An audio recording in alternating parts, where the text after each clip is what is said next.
আমাদের স্পষ্ট বক্তব্য, জনগণের আপনাদের ক্ষমতায় বসিয়েছে, জনগণের কথা শুনতে হবে। আপনারা কোনো প্রকার গোপন চুক্তি, রয়ের সাথে চুক্তি, ভারতের সাথে চুক্তি জনগণ জানবে না, এমন চুক্তি করলে আপনাদেরকে চেয়ার থেকে নামিয়ে দেওয়া হবে। স্পষ্ট বক্তব্য। অতএব এই দেশ এখন জনগণের, এই দেশ জনতার কথা শুনতে হবে। যত চুক্তি হয় সকল চুক্তি জনগণকে জানাতে হবে। পানির সমাবন্টন হোক, এটাই আমরা চাই। বাংলাদেশ কৃষক বাঁচুক, বাংলাদেশের কৃষক বাঁচলে এই দেশ বাঁচবে। অতএব আমরা হুঁশিয়ার করে দিতে চাই, বাংলাদেশের কৃষকদের বিরুদ্ধে, জনগণের বিরুদ্ধে যারাই চুক্তি করবে তাদেরকে উৎখাত করে দেওয়া হবে। বাংলাদেশের সাথে ভারতের 54টি আপনার নদীর একটা কেন্দ্রবিন্দু রয়েছে। আপনার এর মধ্যস্থলে 34টি নদী প্রবাহে বাদ দিয়েছে, 54টি বাদ দিয়েছে ভারত, যাহা তাদের অনুকূলে। অর্থাৎ জাতিসংঘের যে নদী শাসন কনভেনশন ছিল, সেই স্বাক্ষরিত অনুসারে দুইটি দেশেরই সমানভাবে পানি প্রবাহের নিয়ম থাকবে, অর্থাৎ প্রবাহ বন্টন সমান থাকবে।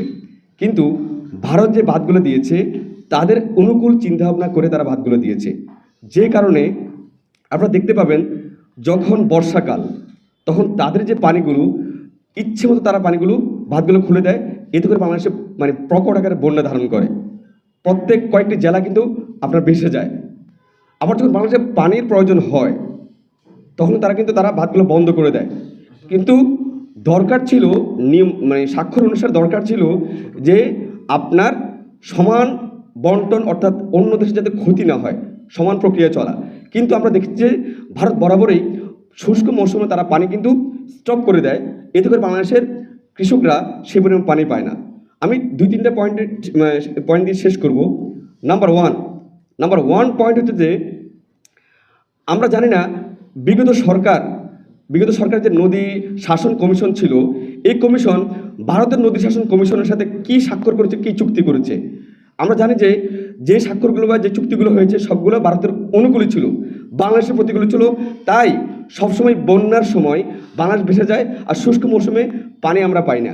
তাই আমরা চাই ওই কমিশনকে, নদী শাসন কমিশনকে দ্রুত বাতিল করতে হবে, যা আওয়ামী শাসিত মানে আপনার কমিশন ছিল। আমি এটা মনে করছি এটা খুবই দ্রুত দরকার, এটা না হলে কিন্তু এই সমস্যার সমাধান হবে না। নাম্বার টু হচ্ছে যে আপনার আমরা মনে করছি যে আমাদের সাথে যে পানি প্রক্রিয়াটি, যে বিগত চুক্তিগুলো ছিল, এটা জাতিসংঘ থেকে হোক কিংবা দ্বিপাক্ষিক চুক্তি হোক, সকল চুক্তি বাতিল করে নতুন চুক্তি করতে হবে।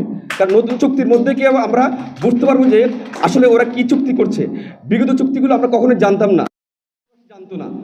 অতএব এগুলো গোপনীয় চুক্তি ছিল, ভারতের অনুকূলীয় চুক্তি ছিল। অতএব বর্তমান চুক্তি হতে হবে জনবান্ধব চুক্তি, দুই দেশের সমতা চুক্তি, যাতে করে জাতিসংঘের স্বাক্ষরিত সেই যে অঙ্গীকারবদ্ধ সেটাও ঠিক থাকে। বাংলাদেশের জনগণ যাতে বুঝতে পারে এটা গোপনীয় চুক্তি নয়, সমানভাবে দুই দেশেরই সমতা আপনার অর্জন করতে পারে এবং দুই দেশের সমানভাবে পানি বন্টনে আপনার অঙ্গীকারবদ্ধ হয়। অতএব নাম্বার 3 অত্যন্ত গুরুত্বপূর্ণ। আমরা দেখেছি যে আমাদের এই দেশের যারা শাসক আসে তারা তাদের সুবিধার্থে ক্ষমতা থাকার জন্য, ঠিক শেখ হাসিনার মতো ঠিক অনেক সরকারি কোন ছিল যারা ক্ষমতা থাকার জন্য ভারতের সাথে অন্ধ চুক্তি করে, গোপন চুক্তি করে। অতএব আমরা এই যে সরকার আসছে, এই সরকার হচ্ছে যে গণ অভ্যুত্থানের মাধ্যমে একটি মানে আপনার সরকার এবং বিপ্লবের মধ্যে দিয়ে একটি সরকার। অতএব আমরা বলতে চাই এই সরকার কোন প্রকার গোপন চুক্তি করলে আমরা সেটা প্রতিহত করব।